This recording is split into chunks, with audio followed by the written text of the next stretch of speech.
Então, meu amigo, Donald Trump tem uma série de preocupações lá nos Estados Unidos, umas mais legítimas do que outras. Tá preocupado aí com tarifaço, tá preocupado com guerra comercial, essas coisas todas aí. Mas uma preocupação que tá também ali nos áreas do governo norte-americano e que tem chamado a atenção é em relação à queda na taxa de natalidade. Esse é um fenômeno generalizado no mundo desenvolvido. Não é coisa só dos Estados Unidos, na verdade. Os Estados Unidos nem estão tão ruins quanto outros países, mas Japão, Coreia do Sul, França, Alemanha, Itália, os números estão terríveis, estão assustadores. Esses países estão morrendo, envelhecendo a olhos vistos. E o mundo subdesenvolvido não está escapando muito disso também não. A China está com problemas sérios e até o Brasil também. É de olho nesse problema aí que o governo Donald Trump está com algumas ideias aqui viáveis ou não, eu não saberia dizer. Vamos olhar aqui para tentar chegar a uma opinião a esse respeito, mas para resolver o problema na queda na taxa de natalidade dos norte-americanos. Vamos falar desse assunto, mas antes não se esqueça de se inscrever no meu canal se você ainda não for inscrito. E se você quiser colaborar ainda mais com o meu trabalho, você pode se tornar membro patrocinador, só clicar no botão Seja Membro aí embaixo, com valores a partir de R$ 1,99 por mês. Isso me ajuda bastante, pode ter certeza disso. Você nem viu eu consertando o chroma key aqui no meio da minha fala, do meu CTA, né? Volta aí no vídeo que você vai perceber toda a delicadeza, né? Toda a sutileza da ajeitada que eu dei aqui no setup. Mas enfim, várias ideias têm sido colocadas para o governo Donald Trump a esse respeito. Tanto para os americanos se casarem mais, quanto para terem mais filhos, né? O pessoal fala aqui, né, que a ideia do governo é promover valores familiares conservadores, né? Ter uma agenda cultural para reverter a queda na taxa de natalidade. Meu amigo, isso é uma preocupação generalizada. País comunista, país capitalista, país governado pela esquerda, pela direita, todo mundo está extremamente preocupado com isso, porque é o grande problema deste século, sem sombra de dúvidas, né? Então, olha as propostas aqui, né? Uma, né, seria reservar 30% das bolsas de estudo aqui do programa Fulbright, que é uma bolsa internacional apoiada pelo governo americano, para candidatos que são casados ou têm filhos. Então seria um incentivo nesse sentido aí, né? Tem outra proposta aqui que é para dar um bônus, né, de US$ 5.000, o chamado bônus de bebê, isso aqui em dinheiro, em cash mesmo, né, para cada mãe americana após o parto. Ou seja, teve um bebê, deu à luz um bebê, toma aqui US$ 5.000 de uma vez, né?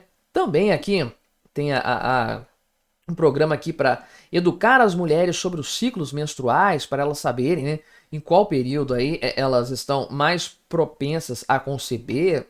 Eu não sei se faz muita diferença isso aqui na prática, né? Então, são várias ideias que estão surgindo de fato aí. Tem anos que esse tipo de preocupação tem vindo à tona, mas agora com a chegada do Donald Trump ao poder, né, com uma ala conservadora unida a ele, é mais fácil isso acabar virando algum tipo de política pública, né? Então, o pessoal, até especialistas aqui em políticas, né, voltadas para essa área, estão se reunindo com assessores da Casa Branca, né? Entregando propostas aí para tentar fazer o pessoal ter mais filhos aí e essas coisas, né? Enfim, essas são informações de bastidores, tá? Ainda não tem nada oficial determinado, o pessoal nem sabe ainda, né, se essas ideias vão ser abraçadas. O próprio pessoal do governo Trump fala isso aqui, né? Então, porém, né, o pessoal acredita que sim, as questões de fertilidade vão se tornar uma parte importante da agenda política do Donald Trump. Ele, inclusive, teria pedido aqui, né, um baby boom, ou seja, uma explosão de novos nascimentos. Isso aí poderia ser muito importante, né, para a economia norte-americana. Inclusive aqui, né, ele falou que é muito bom ter o J.D. Vance aqui aparecendo ali, né, e outros funcionários do governo de alto escalão aparecendo em eventos públicos com os filhos para incentivar o cidadão norte-americano, né, nesse sentido. Pois bem, né, isso aqui o pessoal ativista aqui, né, da Simone Collins, né, que é ativista nesse sentido, né, de pró-natalidade, falou que a administração atual bastante pró-natalidade de fato aqui, né? Inclusive porque os líderes, né, dos altos cargos do governo têm muitos filhos. Isso acaba criando um cenário torna muito mais factível e torna muito mais críveis as políticas a serem apresentadas, né? O governo apresenta políticas para ter filhos para incentivar e os membros do governo têm mais filhos de maneira geral, né? Enfim, o grande ponto aqui dessa história é uma preocupação que de fato está tomando aí, de maneira geral, né, o cenário da disputa, do debate político, que é a queda na taxa de natalidade. Eu já falei isso aqui em outros vídeos, tratando do tema sobre a Itália, sobre outros países que eu já cobri aqui também, que estão tentando, à sua maneira, fazer políticas para incentivar as pessoas a terem mais filhos. Que é o seguinte, você tem um problema de queda de produtividade. Na medida em que novas crianças não nascem, daqui a 20 anos você não vai ter adultos trabalhando o suficiente para manter o padrão de vida que existe hoje. E aí a população está ficando mais velha por causa de condições de vida melhor, condições médicas, e a tendência é que isso melhore cada vez mais, e é bom, né? As pessoas vão ter uma velhice saudável, as pessoas vão ser mais longevas, vão aproveitar mais tempo de vida, né? Que é o bem mais escasso que nós temos é o tempo de vida. Então isso é bom. Mas é um ponto que eu sempre trago aqui, muita gente parece não se tocar. Se não tiver gente disponível para trabalhar, não importa quanto dinheiro você tem na sua velhice, você não vai garantir um conforto, porque não tem ninguém nada produzindo para você em troca disso. Então, né, tem que ter uma quantidade grande de pessoas economicamente ativas para sustentar os extremos. As crianças que ainda não produzem nada, né, os pré-adolescentes, e os idosos que já produziram bastante, mas agora precisam, entre aspas, ser sustentados pela produtividade atual da sociedade. Então, esse equilíbrio é necessário para manter o atual patamar de desenvolvimento que nós temos. Ah, mas a tecnologia, a inteligência artificial, as inovações, tudo isso vai ajudar a produtividade a aumentar mesmo com uma população menor trabalhando. Beleza, pode acontecer, eu não duvido. O que eu não faço é apostar todas as fichas nisso, ficar esperando que no futuro as coisas tenham avançado nesse sentido. Ninguém pode garantir que isso vai acontecer. E a partir daí você tem um desafio muito grande que muitos estão lidando realmente, que é populações em queda, com a necessidade de você manter um padrão de vida elevado para todo mundo cada vez mais, né? Então, realmente, né, uma situação assim de desafio, e algumas ideias são trazidas para o debate a partir daí. São ideias viáveis? Assim, o que foi apresentado aqui, eu não acho que vai fazer tanta diferença assim no final das contas, não vai mudar por completo a realidade dos Estados Unidos, nem nada, né? O incentivo financeiro para ter filhos teria que ser muito grande, porque o filho é um custo, né? Essa é a verdade. É um custo elevado, e um custo que é levado por muito tempo de vida. Você vai ter gastos com seus filhos, se você os tiver, durante muitos anos ainda. Então, é uma coisa assim, que se ficar pautado no aspecto financeiro, a tendência é só reduzir a quantidade de nascimentos. Não é tão economicamente viável assim. O fundamento mesmo deveria ser outro, né? A questão cultural, de fato, a questão moral, né? Constituir uma família, ter uma família numerosa, ter filhos, ter pessoas que vão te acolher na sua velhice e coisas do tipo assim mais emocionais, mais morais, mais culturais de fato. Então, a gente passou por décadas de uma revolução cultural no sentido contrário, de que ter uma família é ruim, ter uma família é caro, o mundo não aguenta tanta gente e essas coisas. Agora nós estamos com a necessidade de reverter esse cenário. Será que é possível? Será que dá para reverter? Eu não sei, tá todo mundo tentando porque tá todo mundo desesperado. Se as coisas continuarem assim, infelizmente, meu amigo, a tendência é que realmente o nosso padrão de vida acabe caindo bastante nas próximas décadas. Olha aí, meu amigo, embora o Bolsonaro seja o nome forte da direita para o ano que vem, isso é praticamente indiscutível, eu diria, a verdade é que ele próprio tem testado outros nomes para 2026, principalmente nas pesquisas eleitorais. Por quê? Tudo pode acontecer, você sabe como é o Brasil, você sabe como é a justiça aqui no Brasil. Vão fazer o diabo para deixar o cara de fora das eleições. Ele está inelegível nesse momento, tá com problemas de saúde também relativamente sérios, né? A não ser a extensão da gravidade, mas o negócio acaba sendo um pouco mais drástico do que parecia inicialmente. E tem um risco dele ser preso também, que tá longe de ser descartado, muito pelo contrário. Eu acho até assim que em algum momento vai acontecer mesmo.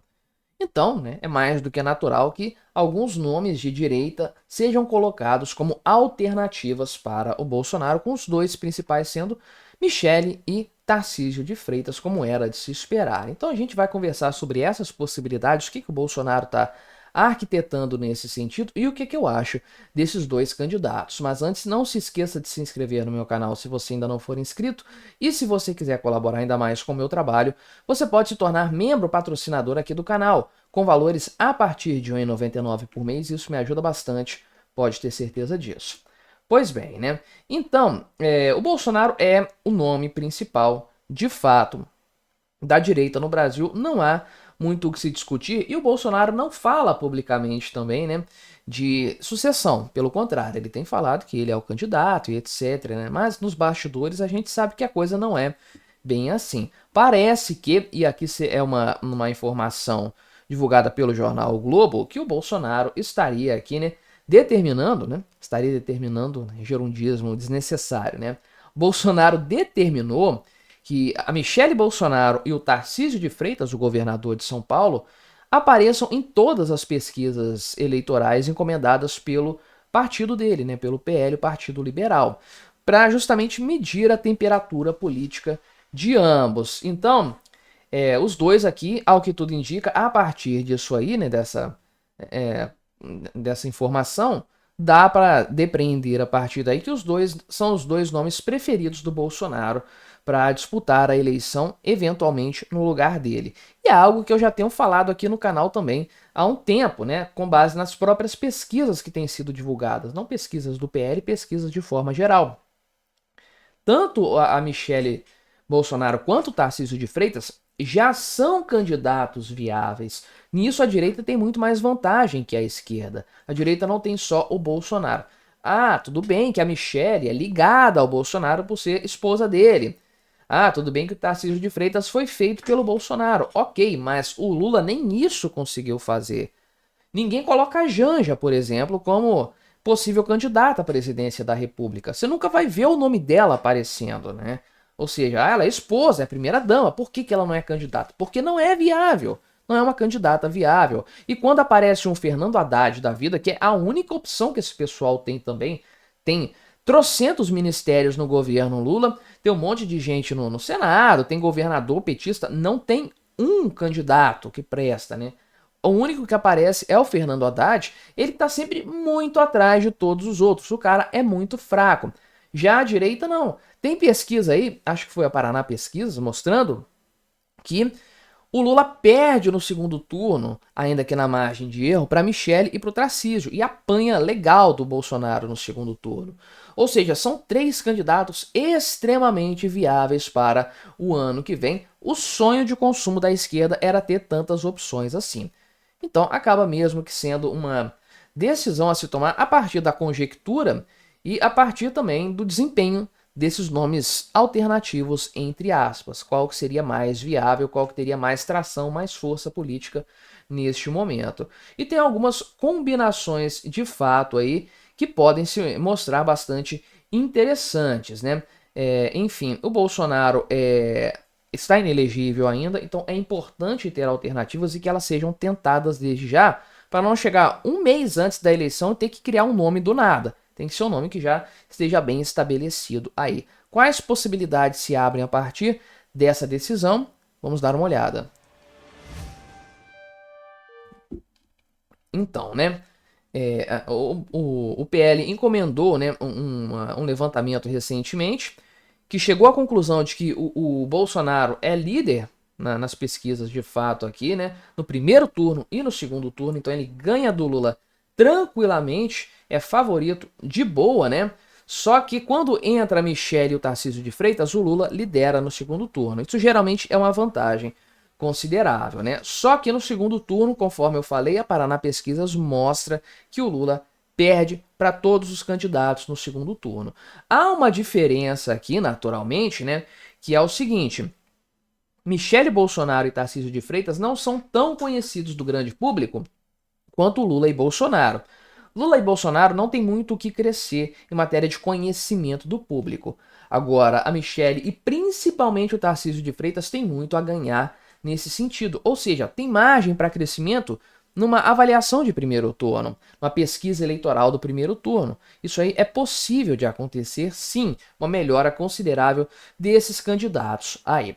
Então, qual que eu preferiria no lugar do Bolsonaro, né? Num cenário em que o Bolsonaro não é candidato à presidência da República? Eu preferiria a Michele Bolsonaro. Por quê? Porque o Tarcísio de Freitas, ele ainda não tem projeção nacional e está fazendo um ótimo governo lá em São Paulo. Ele tranquilamente vai ser aí um excelente candidato na eleição seguinte para governo nacional, governo federal, principalmente se ele se mantiver em São Paulo. Então eu acho crucial nesse momento garantir o estado de São Paulo junto com o sucessor aí da presidência da República, mais alinhado com o Bolsonaro do que com o Lula, né? Então, um candidato de direita sendo eleito presidente da República com o governo de São Paulo alinhado, vai ser uma combinação muito forte. Então isso é importante, no meu ver, ser mantido, né? Lá atrás, na época do Bolsonaro, Bolsonaro foi eleito, você tinha João Dória governando São Paulo, né? Então, muito desfavorável. Isso aí, um cara que virou as costas pro Bolsonaro, né? Foi eleito, né? Tinha o Bolsodória, né? O voto Bolsodória, não sei se você lembra disso, virou totalmente as costas pro Bolsonaro naquela ocasião, coisa que o Tarcísio não fez, né? O Bolsonaro caiu, o Tarcísio permaneceu aí, conseguiu se eleger, e o cara tá junto com o Bolsonaro até agora. Então ele mostrou aí a sua, né, a sua lealdade no longo prazo. Agora a Michele tá aparecendo extremamente forte nas pesquisas, mais do que o Tarcísio. Então isso já é uma vantagem grande para ela. Ela já é conhecida do público de maneira geral e ela tem uma série de vantagens em relação ao próprio Bolsonaro. Ela quebra aquele papo de machismo que o pessoal implantou na imagem do Bolsonaro. Ela é mulher, né? Então, imagina a esquerda tendo que ficar contra uma mulher, né? Tendo que fazer propaganda negativa contra uma mulher, falando que não, vote no Lula, melhor do que votar na Michele. Poxa, a esquerda progressista mandando votar no homem ao invés de votar na mulher. Veja como isso enfraquece o discurso de maneira geral da esquerda, né? Esse discurso padrão que foi muito colado contra o Bolsonaro. Ah, mas eu vou votar em mulher, nossa, vou votar numa mulher, que absurdo, né? Amigo, isso não faz a menor diferença, né? Imagina só, se as opções fossem Margaret Thatcher contra Lula. Você votaria no Lula para não votar na mulher? Claro que não, depende da mulher, né? Quem que é a candidata? E a Michele tem, segue o padrão do Bolsonaro, de maneira geral, né? E vai ser uma figura para agregar muitos nomes ao redor dela e para afastar uma parte boa da rejeição que existe ao Bolsonaro. Isso aí é inegável, não dá para varrer isso para debaixo do tapete. Então, para mim, o cenário ideal, caso o Bolsonaro não viesse a concorrer, seria a Michele Bolsonaro disputando a eleição para a presidência da República e o Tarcísio de Freitas continuando no estado de São Paulo. Agora, se decidirem colocar o Tarcísio de Freitas para a disputa para a presidência da República, tem muitas chances de derrotar o Lula, principalmente aí no caso dele, se ele bater na tecla do combate à violência, né, na tecla da segurança pública, aí ele tira de letra. E a Michele, nesse caso, seria uma excelente senadora. Qualquer estado que colocarem ela, ela vence tranquilamente uma cadeira para o Senado Federal, até porque tem 2 cadeiras agora, né? Ter uma pessoa como ela no Senado Federal seria excelente, também precisa de mais pessoas fortes de direita mesmo lá no Senado principalmente, na Câmara também, mas no Senado são 2 vagas, né? Então para mim o cenário melhor seria Michele disputando a presidência da República, Tarcísio disputando a reeleição lá para São Paulo. Um Romeu Zema, por exemplo, como senador em Minas Gerais, excelente também, né? Que é outro nome que tá aí. Para mim ele tem que ir para o Senado de Minas Gerais. É fundamental, tem muita gente de esquerda que pode entrar no Senado de Minas. Lembre-se, Minas ajudou bastante o Lula, elegeu o Lula, né, de maneira geral. Então, é importante ele alocá-lo para esse cargo aí. Seria um resultado fenomenal para a direita no Brasil. Imagina só, Michele eleita, né, na impossibilidade do Bolsonaro. Tarcísio reeleito e Romeu Zema lá no Senado Federal. Aí, meu amigo, a coisa vai ficar muito melhor para a direita de maneira geral. Olha aí, pessoal, geração Z tá cada vez mais desperta. O pessoal tem uma opinião muito ruim a respeito dessa faixa etária. A turma que nasceu aí em 96, 97, mas eu concordo com a geração Z nessa percepção. Pelo menos metade da geração Z já tem essa percepção, o que é bastante coisa, principalmente se comparado com gerações anteriores. Qual é a percepção? De que faculdade é perda de tempo e diploma não vale mais nada. Isso é uma verdade inquestionável? Eu não chegaria a esse ponto, mas que temos uma abundância, uma proliferação de cursos, diplomas que não vão se reverter em um ganho real para a vida das pessoas, isso é bastante evidente. Eu já falei disso aqui no canal em outras oportunidades. Vamos dar uma olhada nessa avaliação, nessa pesquisa aqui e conversar a respeito desse tema de forma geral, mas antes não se esqueça de se inscrever no meu canal se você ainda não for inscrito, e se você quiser colaborar ainda mais com o meu trabalho, você pode se tornar membro patrocinador com valores a partir de R$ 1,99 por mês. Você me ajuda bastante dessa forma, pode ter certeza disso. Pois bem, a pesquisa aqui foi feita pela a plataforma de vagas Indeed. Acho que é assim que pronuncia, né? Então, 51% dos membros da geração Z, o pessoal dessa geração mais jovem que já está no mercado de trabalho, tem uma geração ainda mais nova, mas é o pessoal que está chegando ao mundo agora, né? Então, essa análise aqui, e veja, aqui estamos falando do pessoal norte-americano, tá? Uma pesquisa nos Estados Unidos, e com o pessoal que já se graduou, pessoas que já fizeram a faculdade, então não são palpiteiros, é gente que percebe isso na própria vida. Então veja que, de acordo com os índices dessa plataforma aqui, na geração Z, o número daqueles que acreditam que o diploma foi um desperdício de dinheiro, os que estão arrependidos do curso que fizeram, é de 51%, ou seja, 1 em cada 2 formados lá nos Estados Unidos acreditam que perderam dinheiro com a faculdade. Pois é, meu amigo, os millennials têm esse percentual é de 41%, os baby boomers são aí 20%, né? Tudo bem que não é um grande levantamento com muita gente, né? 772 profissionais, mas é uma tendência que tem aparecido de fato. O resultado acaba sendo bastante realista, inclusive, né? Então aqui, né, o cara responsável por isso aqui, né, um especialista em tendências de carreira, que esteve por trás dessa pesquisa, falou que o número está crescendo de profissionais que questionam a utilidade do seu diploma, né? O retorno do investimento que é feito, né? Tem aqui, inclusive, a questão do custo, né, de um bacharelado. Em 2 décadas, subiu de 38, chegou a 38 mil dólares, né?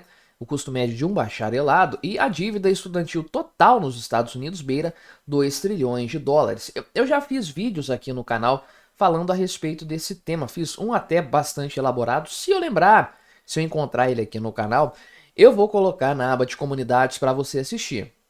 Mas a verdade é que o custo por trás de uma graduação não está relacionado apenas, e é importante deixar isso claro, não está relacionado apenas ao valor que a pessoa paga, que é substancial, principalmente nos cursos que são pagos, né? Eventualmente a pessoa ganha uma bolsa, aí o custo tende a ser menor, naturalmente. Mas, para além do custo, do valor desembolsado, do custo financeiro, você tem o custo do tempo também. Então, uma faculdade dura aí 4 anos, 5 anos, alguns casos até mais, se a pessoa não reprovar, obviamente. Então a pessoa gasta aí uma quantidade substancial de energia, de tempo, de dedicação, de esforço, né? Durante anos da sua vida. Anos, geralmente, a faculdade é majoritariamente frequentada por pessoas jovens, durante um período da vida em que a pessoa tem mais energia, tem mais disposição. Uma disposição, uma energia que poderiam ser gastas em algo mais produtivo, uma vez que a faculdade já é vista por muitos como não sendo de fato algo tão produtivo, tão rentável assim. E bem, por que que há essa percepção? Porque não há reversão, né, do de um emprego, por exemplo, né, do investimento em um emprego que paga mais, uma alocação, uma vaga de trabalho que tenha uma remuneração maior atrelada a uma faculdade, a um curso superior, né? Porque, inclusive, aqui, a própria Indeed coloca, né? Mais da metade das vagas na plataforma que eles oferecem não exigem formação formal. Então veja aqui que nem é, né? Nem é tanta questão de ter um curso superior específico, não. Não exige formação, exige que você saiba fazer as coisas, né? Habilidades práticas. Isso aqui é o que realmente conta. E nós estamos vivendo um período de transformação tecnológica já há muito tempo, não é de agora também não. Já tem aí praticamente 2 décadas que a gente está vendo isso acontecendo bem, e que o trabalho em si está mudando numa velocidade muito grande. Com inteligência artificial, então, muitas profissões vão deixar de existir. O mais importante é você saber agregar valor à sociedade, saber criar algum tipo de valor para que isso se reverta em recursos financeiros, em remuneração para você. Então, é mais importante hoje você ser capaz de se adaptar a novas condições do que você ter um diploma. Porque o que você aprendeu na faculdade, você começa aprendendo no primeiro semestre, quando você chegar no 8º semestre, isso já vai estar defasado. Isso vai ser antiquado já. Vai ser um conhecimento obsoleto. Então, é muito mais interessante para você ser capaz de absorver novos conhecimentos e se adaptar a novas realidades rápido do que ter um diploma. Até porque a maior parte das coisas você não precisa frequentar uma faculdade para aprender.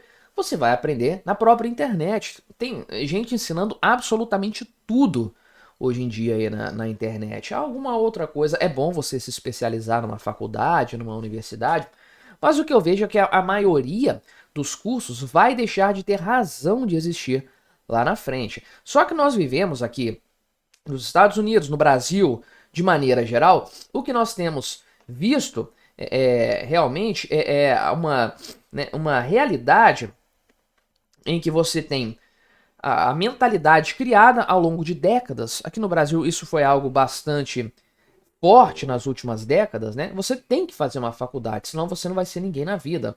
Isso eleva a demanda por cursos superiores, né? Elevando a demanda, o custo desses cursos tende a subir também. Você acaba tendo uma distorção no mercado por causa disso, né?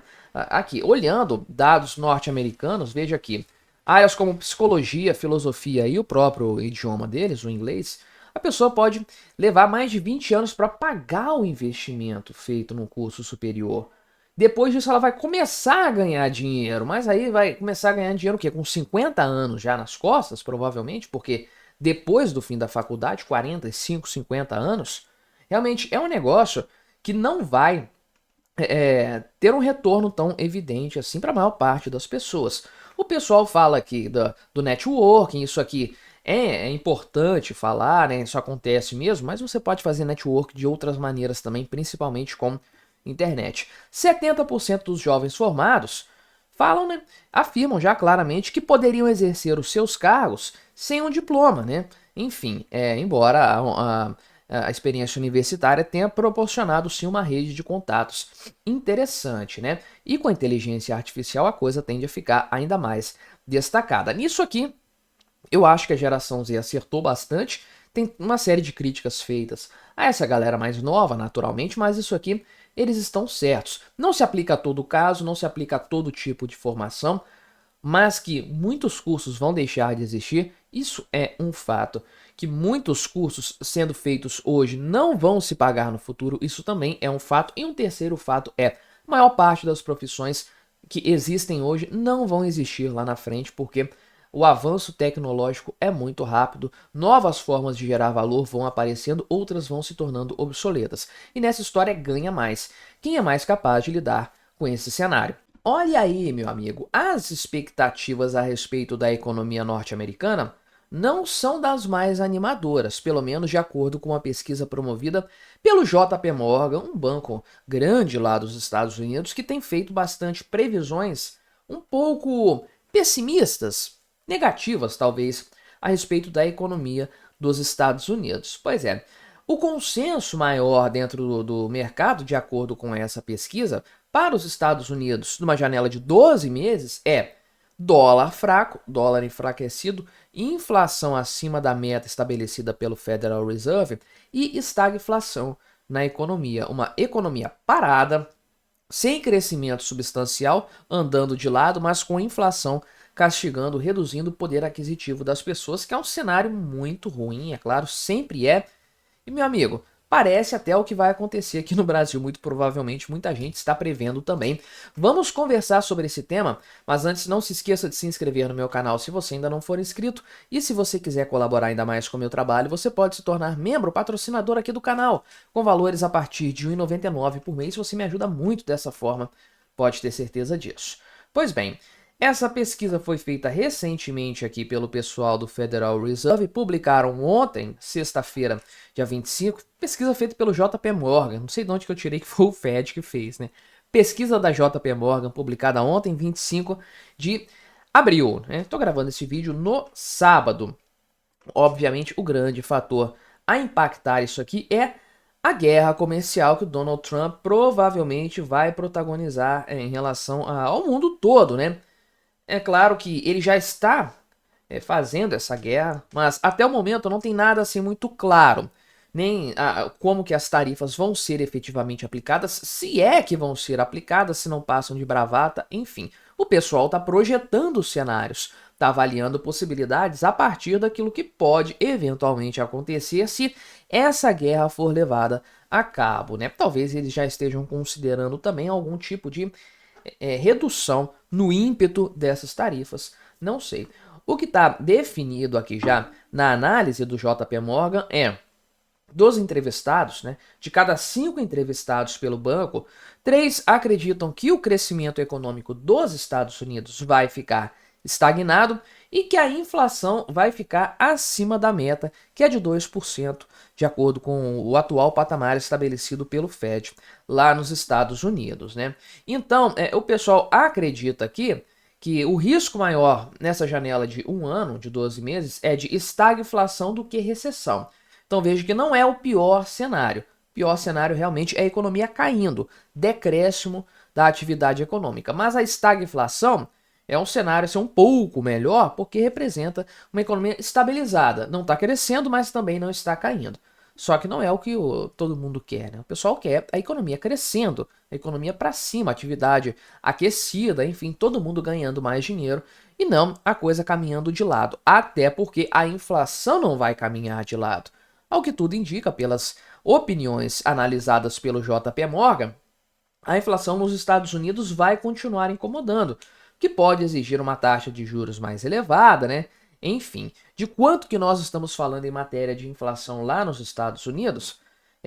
3, conforme eu falei, 3 em cada 5 entrevistados acreditam que vai ficar acima de 2% na janela anualizada, que é a meta da inflação estabelecida pelo Fed, sendo que 1 em cada 5 entrevistados, ou seja, 20% dos entrevistados, acreditam que a inflação vai ficar acima de 3,5%, que seria um sonho aqui para o Brasil, é claro, mas estamos falando dos Estados Unidos. Estamos falando do país com a moeda mais forte do mundo, uma moeda extremamente demandada, ou seja, uma moeda valorizada. E alta de preços, variação de preços, está diretamente relacionado, na verdade, na maior parte dos casos, uma consequência direta da valorização ou da desvalorização de uma moeda.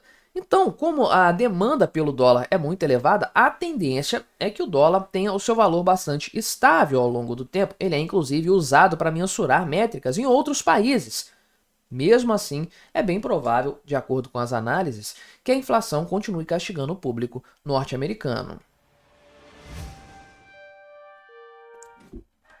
Enfim, a questão do crescimento econômico também acaba sendo um ponto crítico de maneira geral, né?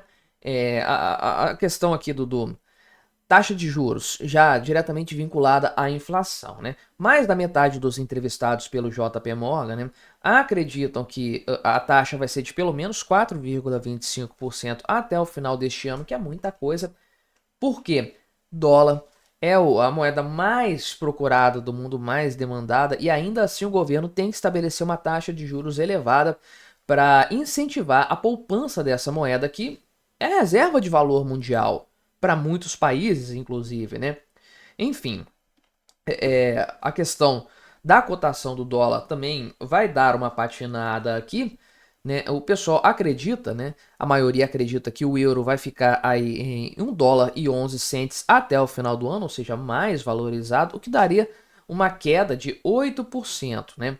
De maneira geral. Então, a situação aqui é desfavorável. Não é terrível, não é apavorante, não é para arrancar os cabelos, o pessoal não está com esse tipo de percepção, mas não é uma situação confortável absolutamente. E lembre-se, a gente não tem consequências visíveis, imediatas, claras do tarifaço do Donald Trump. Tá todo mundo no campo da hipótese. E o pessoal pode estar exagerando nisso aí? Pode. Mas o pessoal pode estar sendo otimista demais também. E aí a gente vai ter um cenário muito pior do que esse apresentado aqui, né? Agora o pessoal acredita, né? Uma pequena parcela do pessoal acredita que as ações de mercados emergentes vão performar bem aí, né? Mas o percentual dos que acham que as ações dos mercados emergentes vai ser um atrativo, comparando aí, é maior, né, na comparação com aqueles que acreditam que as ações de países desenvolvidos é que vão ter um resultado melhor. Ou seja, os dois números são baixos, 13 contra 9%, mas os que acreditam mais em mercados emergentes são em número maior. Então tem mais gente prevendo, acreditando que isso vai acontecer. Não boto minha mão no fogo por nenhum desses dois cenários aí, acho ambos bastante arriscados, né? Agora provavelmente aqui, né, para metade da população, né, 57% da população, não, dos entrevistados pela JP Morgan, que é gente realmente aqui, né, do mercado financeiro, as ações de Wall Street vão ser a classe de ativos com as maiores saídas de recurso neste ano. Pois é, meu amigo. Enfim, né? O pessoal acredita que ESG, né, não vai rolar, não vai continuar aqui. 42% não tem interesse nenhum nesse tipo de ação aqui. Enfim, foram entrevistados 495 investidores entre os dias 1 e 24 de abril. Então, a percepção aqui é bastante recente. Embora a gente possa falar que nem tudo relacionado ao tarifaço do Donald Trump foi percebido aqui nessa pesquisa. Porque se ela começou dia 1º, né, o Trump só anunciou as tarifas no dia 2. Então tem gente que respondeu antes de saber o que ia acontecer. Tem gente que respondeu antes de digerir as informações. Agora que a gente tem um pouco mais de clareza, estamos indo para um mês do anúncio do tarifaço do Trump, que está suspenso na maior parte dos casos ainda. De qualquer sorte, o que tem aparecido aqui mais claramente em matéria de opinião, a opinião majoritária do mercado financeiro é tempos sombrios pela frente em matéria econômica nos Estados Unidos, por consequência no mundo todo. Se os Estados Unidos vão sofrer algum tipo de revés econômico, uma economia que não cresce, uma moeda que se desvaloriza, é muito provável que outras partes do mundo também. Pode ter um ou outro país que vai se dar bem nessa história. Agora pense no Brasil. Você acha que o Brasil está preparado para lidar com esse cenário? Eu tenho para mim que não. Vai ser muito difícil o Brasil resistir a um impacto do tipo. Nem precisa de recessão lá fora. Uma estagflação já seria suficiente para bagunçar bastante as coisas por aqui. E aí sim o Brasil poderia ter que arcar, e isso já é até previsto, com uma recessão aqui dentro, né? Olha aí, meu amigo, os riscos envolvendo o Banco Master seguem em alta. Pois é. Olha só, o Fundo Garantidor de Crédito está no fogo nessa história aí, porque se o Banco Master colapsar por completo, inteiramente, aí tiver uma crise de liquidez, não conseguir honrar os seus CDBs e mais um monte de obrigações que ele tem, que são cobertas pelo FGC, tem muita coisa que não é coberta, mas se isso acontecer, ele vai levar consigo metade, praticamente, do Fundo Garantidor de Crédito. Meu amigo, é muito dinheiro que está em jogo nessa história. E por causa desse risco aí, né, numa eventual liquidação do Banco Master, os bancos que compõem o FGC poderiam, né, ter que antecipar 5 anos de contribuições para o FGC para cobrir esse rombo, meu amigo. Isso vai ter um custo, obviamente, para o sistema financeiro como um todo e vai causar, é claro, toda uma vai jogar luz em cima do risco envolvido nessa história. Será que o FGC é capaz de suprir as necessidades de compensação de eventuais quebras, eventuais calotes em investimentos e coisas do tipo que ele supostamente deveria cobrir? Vamos conversar sobre esse tema, mas antes não se esqueça de se inscrever no meu canal se você ainda não for inscrito, e se você quiser colaborar ainda mais com o meu trabalho, você pode se tornar membro patrocinador aqui do canal, com valores a partir de R$ 1,99 por mês. Isso me ajuda bastante, pode ter certeza disso.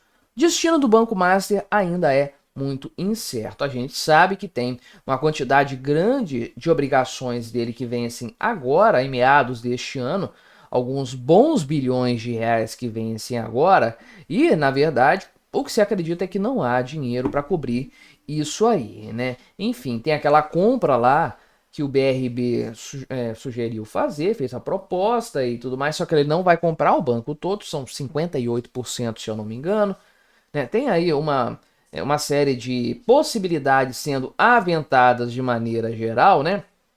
E, enfim, o BRB ficaria aqui, nesse caso, né, com os melhores ativos, né? Que seria a carteira do consignado e o Will Bank, e somente com os CDBs equivalentes a essa parte, a essa fatia. Então, há uma outra parte do Banco Master que não seria alvo dessa negociação aqui, que está comprometida também, né? Tem outros ativos aqui, inclusive, né? Que foram feitos a empresas com baixa liquidez, empresas com problemas financeiros. Isso aí tudo ficaria no Banco Master de maneira geral, né? Então, o pessoal, nesse melhor cenário em que o BRB vai adquirir 58% do Banco Master, é saber o que vai acontecer com o restante, os outros 42%, né? Então, realmente, o que mais provavelmente iria acontecer, né, é fazer, de fato, a cobertura disso com o Fundo Garantidor de Crédito, se fosse o caso, né? Não é nada definido ainda, a gente mais ou menos aí tá prevendo o cenário a partir da conjuntura atual, mas ninguém bateu o martelo a esse respeito. Mas convenhamos, né? Onde há fumaça, há fogo, principalmente em se tratando do setor financeiro. Então, né, o volume de certificados aqui de depósitos bancários, os CDBs, que foram emitidos por instituições, pelo Banco Master e por instituições que ele adquiriu, né, está chegando aqui a 60 bilhões de reais, o que é praticamente, né, metade do FGC. Então, meu amigo, o negócio é completamente insustentável, porque se mais um banco desse porte aqui vier a quebrar, tiver problemas de liquidez, nesse mesmo nível, nesse mesmo patamar, acabou o Fundo Garantidor de Crédito. Ele vai colapsar por inteiro, né?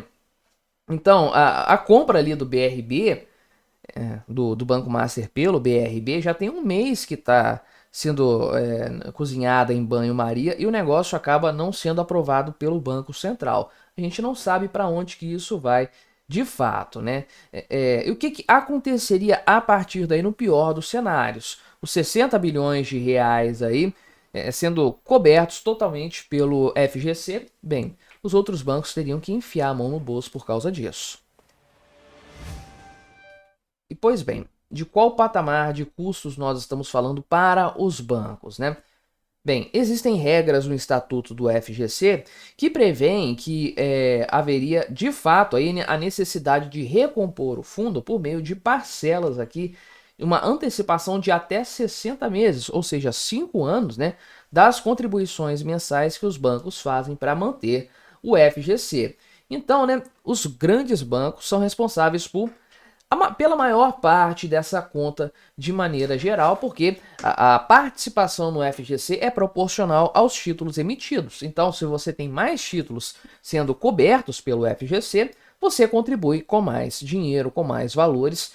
É natural que seja assim, né? O problema é que o risco maior não está nesses bancos, nos grandes bancos, está nos bancos menores, nos médios e nos pequenos bancos, né?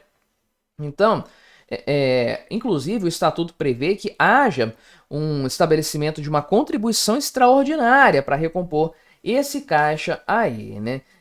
De fato, o Banco Central e o FGC estavam discutindo no início de abril mudanças nessas regras aí, justamente por causa de todo o frenesi ao redor da situação de liquidez ou de falta de liquidez do Banco Master, né?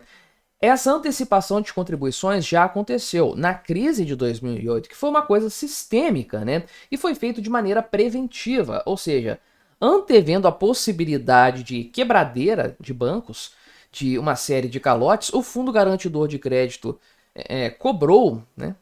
Não sei se pode se usar essa palavra, não sei se é tão impositivo assim, mas os bancos anteciparam parcelas para aumentar o valor, o montante do FGC, para garantir uma estabilidade maior em decorrência da crise que estava acontecendo, que poderia se tornar um problema sistêmico, uma crise bancária generalizada aqui no Brasil também, coisa que acabou não acontecendo de fato, né?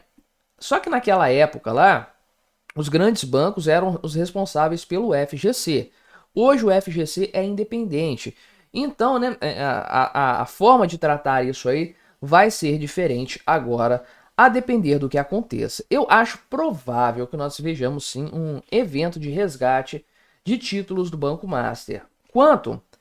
Eu não sei dizer. A totalidade, eu acho que é um cenário pouco provável. Deixarem o Banco Master quebrar por inteiro, ninguém vai comprar, ninguém vai adquirir, deixa o Fundo Garantidor de Crédito resgatar tudo. Seria um negócio muito drástico. Provavelmente vai ter uma solução de conciliação aí, mas eu acho que o FGC sim vai ser acionado nessa brincadeira e vai ter que sustentar pelo menos parte desses valores desses empréstimos. Se o rombo não for tão grande assim, pode ser que a antecipação de parcelas também seja menor, não seja uma coisa tão agressiva assim. Agora, 5 anos de parcelas para o FGC com certeza é muita grana que vai pesar no balanço dos bancos se isso tiver que acontecer.